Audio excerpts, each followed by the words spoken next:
aqui com o pessoal, minha família, meu time, meus filhos, tá todo mundo aqui, todo mundo comendo aqui. Aí, ó. Vamos pedir umas pizzas e é isso, né? Vida que segue. Obrigado a todo mundo, né? Obrigado ao meu time. E é isso, pessoal. Fazer essa revanche aí e ajustar algumas coisas, né? E voltar muito melhor. Pode esperar isso, tá bom, pessoal? E é isso. Nunca desista dos seus sonhos. Chama. And Alex have zero grappling skills on the cage. Send him Dagestan 2-3 years and forget.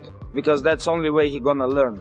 A fight that close with a champion as great as Pereira has been, do you lean towards immediate rematch? Probably.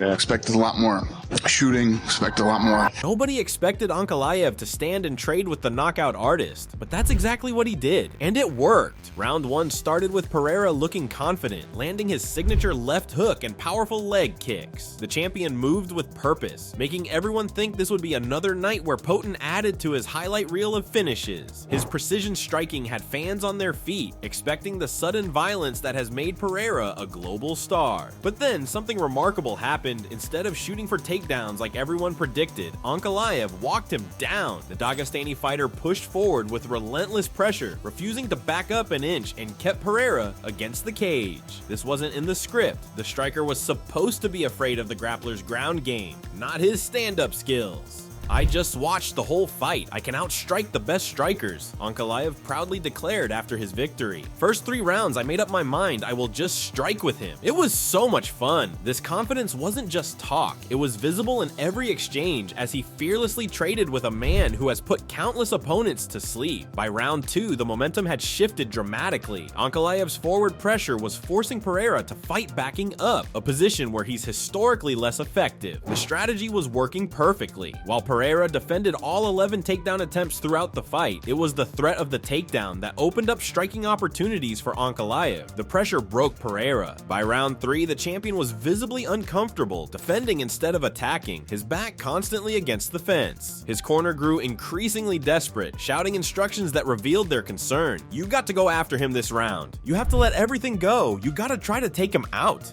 Meanwhile, Ankalaev remained composed, sticking to his game plan with discipline that would make his mentor Khabib Nurmagomedov proud. He mixed up his attacks, landing solid punches and kicks while constantly threatening the clinch. The Dagestani fighter showed remarkable cardio, maintaining his pressure for all 5 rounds without slowing down. Round 4 was more of the same, Ankalaev controlling the pace and space, with Pereira struggling to find openings for his devastating counter strikes. The champion had moments, a head kick here, a clean jab there, but they were brief sparks rather than the inferno fans expected. In the final round, sensing he was behind on the scorecards, Pereira finally showed some urgency. He landed his best combinations of the fight, even rocking Ankalaev briefly with a head kick. But it was too little, too late. Ankalaev weathered the storm and continued pushing forward until the final bell.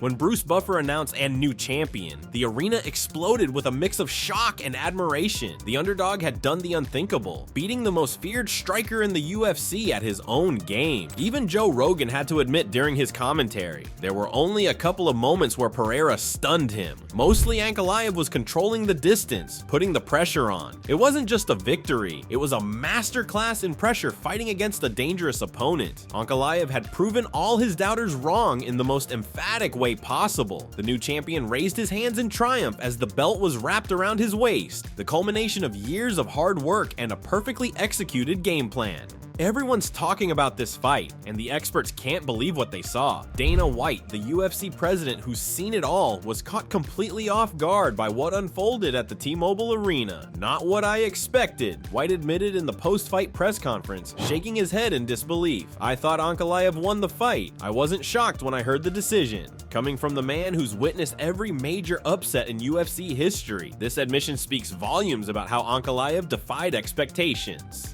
Michael Bisping, the former middleweight champion and current analyst, didn't hold back in his assessment of the dethroned champion. From Alex Pereira, it was just kind of a lazy performance. Bisping declared, his British accent adding weight to the criticism. I didn't see that real desire to want to win. Ankalaev was big, he was strong, he was good enough to compete on the feet. Bisping elaborated further, explaining what he meant by lazy. It wasn't that Pereira wasn't trying or was out of breath. What I mean is the general amount of output we saw. The appetite, the thirst, the hunger, whatever you want to call it, I didn't see it tonight. The legendary Khabib Nurmagomedov, never one to mince words, jumped in to praise his countrymen while taking shots at Pereira's ground game. Ankalaev clearly won that fight. Khabib stated emphatically, he controlled him for all 5 rounds with his pressure and controlling on the cage. The undefeated Eagle didn't stop there, calling out Pereira's grappling credentials with his typical bluntness. Alex has 0 grappling skills on the cage. Send him to Dagestan 2-3 years and forget, because that's the only way he's going to learn. He can't learn in Brazil. Who gave this guy a black belt? It needs to be investigated. In my opinion, he is more like pink belt.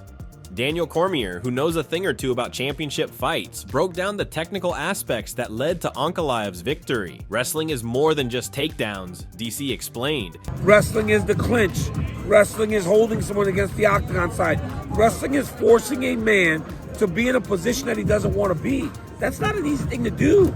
The former double champion added, Ankalaev fought a wonderful fight and showed he was not wrong in saying I could stand with him, because he did stand for 25 minutes against the most dangerous striker in the UFC, possibly UFC history, and came out as the champion. The voice of the UFC, Joe Rogan, acknowledged the historic nature of what he witnessed. In his UFC debut, Ankalaev got caught by Paul Craig in a fight he was winning. Now he is the UFC light heavyweight champion of the world against the most devastating champion we've seen in years. Rogan further dissected the tactical brilliance on display. It's really an impressive performance by Ankalaev. He did everything he had to do. He pressured him on the feet, showed that Pereira has a harder time fighting off the back foot, and did what had to be done. Not everyone was convinced though. Brendan Schaub sparked controversy by calling it a garbage decision and insisting Alex Pereira clear as day one, while others like former UFC fighter Matt Brown saw the fight completely differently. I got it 4-1 Ankalaev. Henry Cejudo, the Olympic gold medalist and former 2-division UFC champion, praised the tactical approach. What a performance put forth by Magomed Ankalaev. Tactical game plan executed to perfection. The rematch will be legendary. This sentiment was echoed by Aljamain Sterling, who tweeted, good chess match. Ankalaev controlled Pereira a lot in key moments to take the rounds. Great story for Ankalaev to become the new champ. One thing is crystal clear, this fight has the entire MMA world buzzing with opinions, analysis, and heated debates about what exactly happened when the unstoppable force of Pereira's striking met the immovable object of Ankalaev's pressure. The conversations taking place in gyms, on social media, and among fight fans everywhere prove that this championship change is one of the most significant and unexpected in recent UFC history. Don't miss a single moment of fight analysis, exclusive interviews, and behind-the-scenes content. Hit that subscribe button and turn on notifications to stay updated on everything happening in the world of combat sports.